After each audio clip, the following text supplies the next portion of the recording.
سبحان الذی اسری بعبدہ، پاک ہے وہ ذات جو لے گئی اپنے بندے کو راتوں رات مسجد اقصی سے مسجد حرام سے مسجد اقصی تک۔ اگر یہ بات کسی انسان کی طرف منسوب ہوتی تو بات اور تھی، اگر یہ فعل حضور کی طرف منسوب ہوتا کہ حضور گئے تو بات اور تھی کہ میں آیا نہیں لایا گیا ہوں، حضور گئے نہیں لے جائے گئے ہیں، اور لے جانے والے وہ ذات ہے سبحان الذی اسری، وہ پاک ہے ہر عیب سے، ہر نقص سے، ہر ذوف سے، ہر کوتاہی سے، وہ منزہ ہے، اعلیٰ ہے، عرفہ ہے، بالا تر ہے، لہذا اس کی قدرت سے یہ ہرگز بعید نہیں کہ وہ اپنے بندے کو راتوں رات مسجد حرام سے مسجد اقصی اور پھر مسجد اقصی سے سدرۃ المنتہا تک لے جائے اور واپس لے آئے اور پھر مسجد حرام میں پہنچا دے۔ اور بعض روایات میں آتا ہے کہ وضو کا پانی ابھی بہ رہا تھا اور کنڈی جو ہے حضور کے مکان کی وہ ابھی ہل رہی تھی، معلوم ہوا وقت نہیں گزرا۔ میں کچھ بیان کروں گا، میرے بیان کرنے میں کچھ کمی اور بیشی ہونے کا اندیشہ ہے۔ اگر ہم اتنے خوش قسمت ہیں کہ وہ واقعہ ہمارے پاس ایک مفصل حدیث کی شکل میں موجود،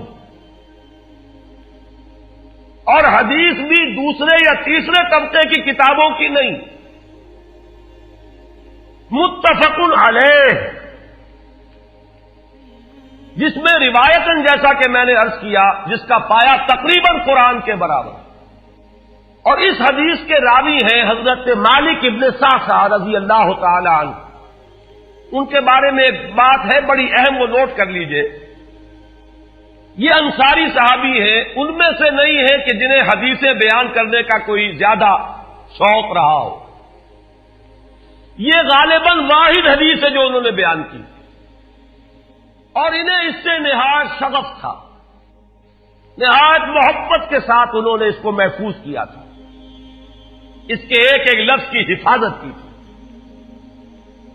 چنانچہ بعض دوسرے وہ صحابہ بھی جنہوں نے خود حضور سے یہ بات سنی ہوئی تھی، اب ایک تو وہ خود براہ راست روایت کر رہے حضور سے کہ ہم نے سنا، حضرت انس ابن مالک رضی اللہ تعالی عنہ خود، لیکن وہ صحابہ بھی ان کی خدمت میں خاص طور پر حاضر ہو کر ان سے اس روایت کو سنتے تھے، اس لیے کہ اس روایت میں ان کا درجہ بہت بلند ہے، ان کو اس سے بہت شغف تھا۔ تو صحابہ جو براہ راست حضور سے سن چکے وہ بھی ان کے پاس جا کر خاص طور پر اس حدیث کو سنا کرتے تھے۔ چنانچہ یہ روایت جو متفق علیہ ہے، یہ امام بخاری جو اس کو لائے ہیں عن قتادہ عن انس بن مالک عن مالک ابن صعصع رضی اللہ تعالی عنہم، حضرت انس ابن مالک سے روایت موجود ہے مسلم شریف میں براہ راست ان سے، لیکن یہ اس روایت کو بیان کر رہے ہیں حضرت مالک ابن صعصع رضی اللہ تعالی عنہ کے حوالے سے۔ روایت کیا ہے؟ ان النبی صلی اللہ علیہ وسلم حدثہم عن لیلۃ اسری بہ۔ اب دیکھیے یہ مرفوع حدیث ہو گئی، حضرت صعصع بیان فرما رہے ہیں کہ نبی اکرم صلی اللہ علیہ وسلم نے خود ہمیں سنایا، وہ حالات و واقعات سنائے جو اس رات کو پیش آئے جس رات کے انہیں لے جایا گیا۔ قال بینما انا فی الحطیم وربما قال فی الفجر، حضور فرماتے ہیں کہ میں اسی اثنا میں کہ میں حتیم میں تھا، اور ایک دوسری روایت میں الفاظ حجر آئے ہیں وہ بھی کہتے ہیں اسی حصے کو، مضطجعا میں لیٹا ہوا تھا، اذ اتانی آتن کہ اچانک میرے پاس ایک آنے والا آیا۔ یہ آنے والے کون ہیں؟ حضرت جبرائیل، یہ بعد میں واضح ہو جائے گا۔ فَاشْتَقَّ مَا بَيْنَ هَٰذِهِ إِلَىٰ هَٰذِهِ، حضور نے اشارہ فرمایا، اس نے یہاں سے یہاں تک میرا سینہ چاک کیا، یعنی من طفرت نہرہ الی شعرتہ، یہ جو گڑھا ہے حلق کا گڑھا، یہاں سے لے کر تیرے ناف تک سینہ چاک کیا، فاستخرج قلبی، اور میرا دل نکالا، ثم اعطیت بطست من ذهب مملوء ایمانا فغسل قلبی، پھر ایک تشت لایا گیا سنہری جو ایمان سے مملوء تھا، بھرا ہوا تھا، تو پھر اس کے ذریعے سے میرے اس قلب کو، سینے کو دھویا گیا، ثم غسل ثم اعید وفی روایت، اس کے بعد اس کو لوٹا دیا گیا اور پھر وہ زخم بھی سی دیا گیا۔ ایک روایت میں آتا ہے ثم غسل البطن بماء زمزم ثم ملئ ایمانا وحکمتا، اسی طریقے سے پورے پیٹ کو بھی صاف کیا گیا مائع زمزم سے، اور اس میں بھی ایمان اور حکمت بھر دیے گئے۔ ثم اعطیت بدابۃ، پھر میرے پاس ایک چوپایا لایا گیا، دون البغل فوق الحمار، جو بغل یعنی خچر سے تو کچھ چھوٹا تھا، اور حمار یعنی گدھے سے کچھ بڑا تھا، اب یہ سفید تھا، یقال له البراق، جس کا نام براق ہے، وَيَدَعُ خَطْوَهُ عِنْدَ أَقْصَى طَرْفِهِ، اور اس کا ہر قدم اس کی حد نگاہ پر جا کر پڑتا تھا۔ فَعِلْتُ عَلَيْهِ، میں اس پر سوار ہوا، فَانْطَلَقَ بِي جبرائیل، اب یہاں نام آ گیا، وہ آنے والے کون تھے؟ پھر چلے میرے ساتھ حضرت جبرائیل، حتی اتت السماء الدنیا، یہاں تک کہ وہ آسمان دنیا تک پہنچ گئے، جو پہلا آسمان۔ اب یہاں دیکھیے وہ روایت میں جو زمینی سفر کا درمیانی حصہ ہے وہ رہ گیا، دوسری روایات سے ہم اس کو جوڑ کر جمع کریں کہ پہلا زمینی سفر ہے، مسجد اقصیٰ تک پہنچے ہیں، وہاں جا کر روایت میں آتا ہے میں نے وہی اپنے اس خچر کو باندھا، براق کو، جہاں انبیاء باندھا کرتے تھے، اور پھر وہاں میں نے نماز ادا کی، بہت سے لوگ جمع ہوئے، میں منتظر تھا کہ کون نماز پڑھائے گا، کہ جبرائیل نے میرا ہاتھ پکڑ کر مجھے آگے کیا، میں نے نماز پڑھائی، اور پھر جبرائیل نے مجھے بتایا کہ یہ تمام انبیاء تھے جو اس دنیا میں مبعوث ہوئے ہیں، اور آج آپ نے ان سب کی امامت کی۔ یہاں سے پھر شروع ہوا ہے وہ دوسرا سفر، لیکن جب پہلے آسمان تک پہنچے، فاستفتح، انہوں نے دستک دی، کھلوانا چاہا، قیل من ھذا، پوچھا گیا کون ہے؟ قال جبرائیل، انہوں نے جواب دیا جبرائیل۔ قیل ومن معک، پوچھا گیا کہ آپ کے ساتھ کون ہے؟ دیکھیے یہاں ذہن میں رکھیے گا، اس امکان کو کوئی شخص مسترد نہیں کر سکتا کہ ان ملائکہ کے علم میں ہو، لیکن پھر بھی پوچھ رہے ہیں، قانون قانون ہے، دروازے پر دستک دینی ہوگی، آئیڈینٹی ڈسکلوز کرنی ہوگی، چاہے علم میں ہو۔ جج جو ہے وہ اپنے علم کی بنیاد پر فیصلہ کبھی نہیں دے گا، وہ تو مقدمے کی سماعت ہوگی، شہادتوں کی بنیاد پر فیصلہ ہوگا۔ ذاتی علم کی بنیاد پر کرنا ہے تو وہ خود کسی اور عدالت میں اس مقدمے کو منتقل کرے اور وہاں گواہ کی حیثیت سے پیش ہو، تو قانون قانون ہے۔ پوچھا گیا آپ کے ساتھ کون ہے؟ قال محمد صلی اللہ علیہ وسلم۔ قیل وقد ارسل الیہ، پوچھا گیا کیا انہیں بلایا گیا ہے؟ قال نعم، انہوں نے فرمایا ہاں۔ قیل مرحبا بہ فنعم المجیء، جا ففتح فلما خلصت، اس کے بعد کہا گیا مرحبا ان کے لیے، تہنیت ہے، مبارکباد ہے، خوش آمدید ہے، کیا ہی اچھے ہیں وہ جو لائے گئے ہیں۔ پھر وہ سمائے دنیا جو ہے اس کا دروازہ کھولا گیا، میں اس میں داخل ہوا، فیضا فیہا آدم، میں نے دیکھا وہاں حضرت آدم تشریف فرما ہے۔ فقال ھذا ابوک، جبرائیل نے کہا یہ آپ کے جد امجد ہیں، فسلم علیہ، ان کو سلام کیجئے، فسلمت علیہ، میں نے انہیں سلام کہا، فرد السلام، انہوں نے سلام کا جواب دیا، ثم قال مرحبا بالابن الصالح والنبی الصالح، خوش آمدید ہے، مرحبا ہے صالح بیٹے اور صالح نبی پر۔ ثم صعد بی، پھر مجھے اور اٹھایا گیا، حتی اتی السماء الثانیہ، یہاں تک کہ جبرائیل پہنچ گئے دوسرے آسمان تک۔ فاستفتح، پھر وہی سوال و جواب ہے، میں ترجمہ نہیں کروں گا۔ قیل من ھذا قال جبرائیل، قیل ومن معک قال محمد، قیل وقد ارسل الیہ قال نعم، قیل مرحبا بہ فنعم المجیء جاء ففتح فلما خلصت۔ جب یہ سارا اس کارروائی کے بعد داخل ہوئے ہیں دوسرے آسمان پر، فاذا یحییٰ وعیسیٰ وہو ابنا خالۃ، وہاں میں نے دیکھا کہ یحییٰ اور عیسیٰ ہیں اور یہ خالہ زاد بھائی ہیں۔ قال ھذا یحییٰ وھذا عیسیٰ فسلم علیہما، فسلمت فردا، ثم قال مرحبا بالاخ الصالح والنبی الصالح، انہوں نے بھی کہا خوش آمدید اور مرحبا ایک صالح بھائی اور صالح نبی کو، یہاں نوٹ کیجئے گا،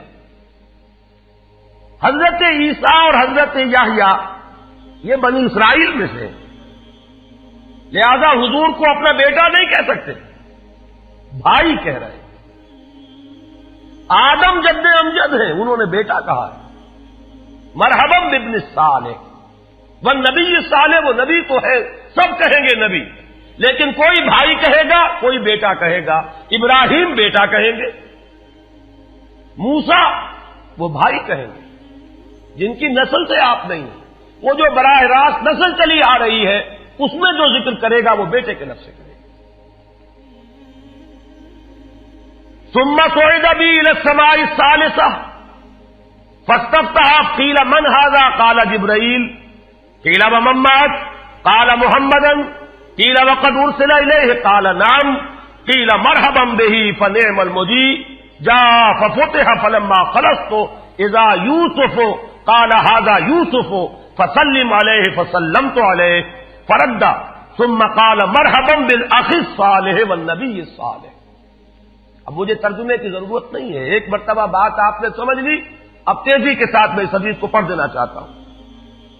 ثم صعد بی، پھر مجھے اور بلندی پر لے جایا گیا، حتی اتی السماء الرابعہ فاستفتح، قیل من ھذا قال جبرائیل، قیل ومن معک قال محمد، قیل وقد ارسل الیہ قال نعم، قیل مرحبا بہ فنعم المجیء جاء ففتح فلما خلصت فاذا ادریس فقال ھذا ادریس فسلم علیہ فسلمت علیہ فرد، ثم قال مرحبا بالاخ الصالح والنبی الصالح۔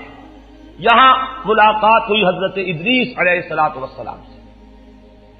ثم صعد بی حتی اتی السماء الخامسۃ فاستفتح، قیل من ھذا قال جبرائیل، قیل ومن معک قال محمد، قیل وقد ارسل الیہ قال نعم، قیل مرحبا بہ فنعم المجیء جاء ففتح فلما خلصت فاذا ہارون قال ھذا ہارون فسلم علیہ فسلمت علیہ فرد، ثم قال مرحبا بالاخ الصالح والنبی الصالح۔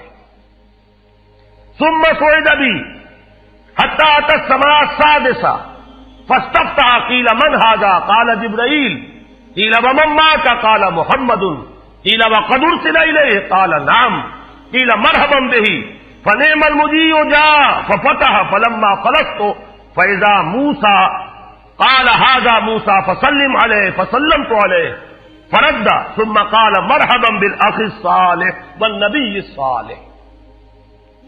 چھٹے آسمان پر یہ حضرت موسیٰ سے ملاقات ہوئی. فلما جاوزت تو بتا، جب میں آگے بڑھا تو حضرت موسیٰ روئے. قیل ما یبکی کا، ان سے پوچھا گیا کہ آپ کو کیا چیز رلا رہی ہے؟ قال ابکی لأن غلاما بعث بعدی،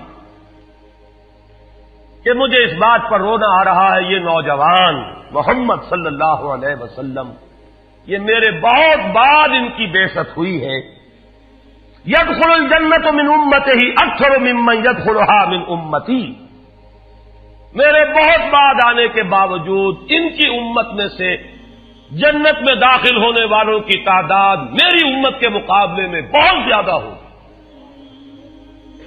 بہرحال اپنی امت کا خیال تو ہے، وہ شفقت جو نبی اور رسول کو اپنی امت پر ہونی چاہیے وہ ہے بتمام و کمال.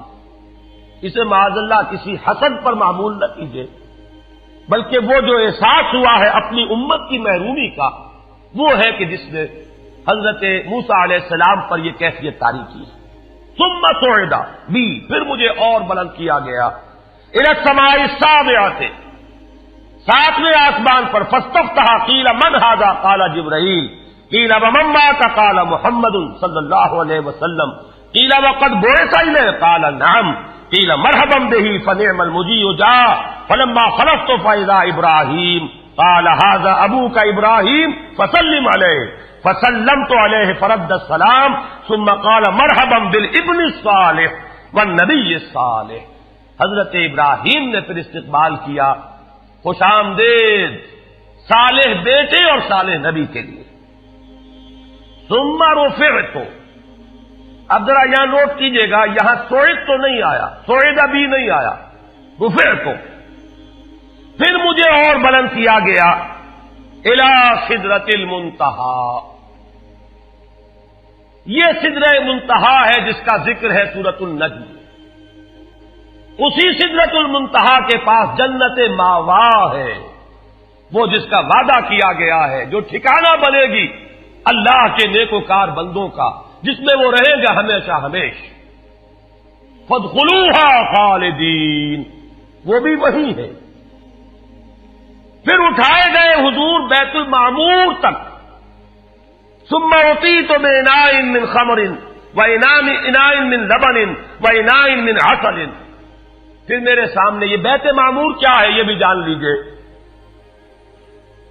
یہ در حقیقت اس سمائے سابعہ پر، ساتویں آسمان پر خانہ کعبہ کا اصل جو ہے اللہ کا گھر، جس کا یہ ظل اور سایہ اس دنیا میں ہے، خانہ کعبہ، یہ ہے وہ بیت المعمور، جس کے بارے میں ایک اور روایت میں الفاظ یہ آئے ہیں، اس میں روزانہ 70,000 فرشتے داخل ہوتے ہیں، اور جو فرشتہ ایک مرتبہ داخل ہوا ہے آج تک اسے دوبارہ داخل ہونے کی نوبت نہیں آئی. اسی طریقے سے وہ فرشتے ہیں جو طواف کرتے ہیں خانہ کعبہ کا. پھر جان لیجئے یہ ہماری نگاہوں سے مخفی عالم غیب کی ایک دنیا ہے اپنی جگہ، چاہے ہمیں نظر نہ آئے. پھر میرے سامنے 3 برتن لائے گئے، ایک دودھ کا اور ایک شہد کا اور ایک شراب کا. فاخذت اللبن، میں نے دودھ والا پیالہ اٹھا لیا. قال ہی الفطرہ، حضرت جبرائیل نے توثیق کی کہ یہ ہے اصل میں آپ کا انتخاب درست ہے، یہ فطرت ہے. فطرت اللہ التی فطر الناس علیہا، یہی جو فطرت انسانی سے قریب ترین شے ہے اس کا آپ نے انتخاب کیا. اتت انت علیہا و امتک، اسی فطرت پر اے محمد آپ بھی ہے اور آپ کی امت بھی ہے.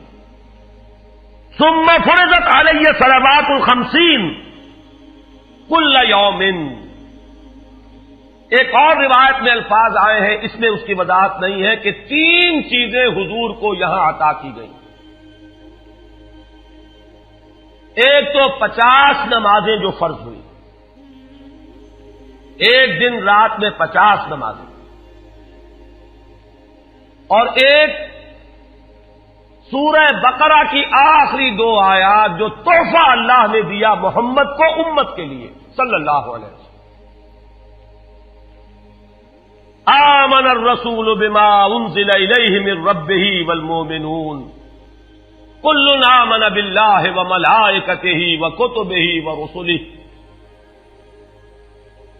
یہاں سے لے کر آخر تک فانصرنا علی القوم الکافرین تک یہ 2 آیات یہ جنت کے خزانوں میں سے 2 خزانے ہیں جو شب معراج کو عطا ہوئے ہیں محمد الرسول اللہ کو بطور تحفہ امت کے لیے. اور تیسری بات یہ کہ اے نبی آپ کی امت کے لیے یہ خصوصی بات ہے کہ آپ کی امتیوں کے گناہ کبیرہ بھی بغیر توبہ کے معاف ہو سکیں گے. یہ خصوصی تحفے ہیں جو امت کے لیے لے کر آئے محمد صلی اللہ علیہ وسلم. 3 تحفے نماز جو اس معراج میں فرض ہو رہی ہے اور اسی کو حضور کہہ رہے ہیں الصلاۃ معراج المومنین. اہل ایمان کے لیے یہ بمنزلہ معراج ہے. اس میں پھر روایت میں تفصیل آ رہی ہے. واپس جب آئے ہیں حضرت موسیٰ سے ملاقات ہوئی اور انہوں نے یہ فرمایا کہ یہ 50 نمازیں بہت ہیں, مجھے تجربہ ہے, تمہاری امت اس کا تحمل نہ کر سکے گی, واپس جاؤ درخواست کرو کم کرواؤ. حضور گئے, 10 نمازیں اس میں معاف ہوئی, 40 ہوئی.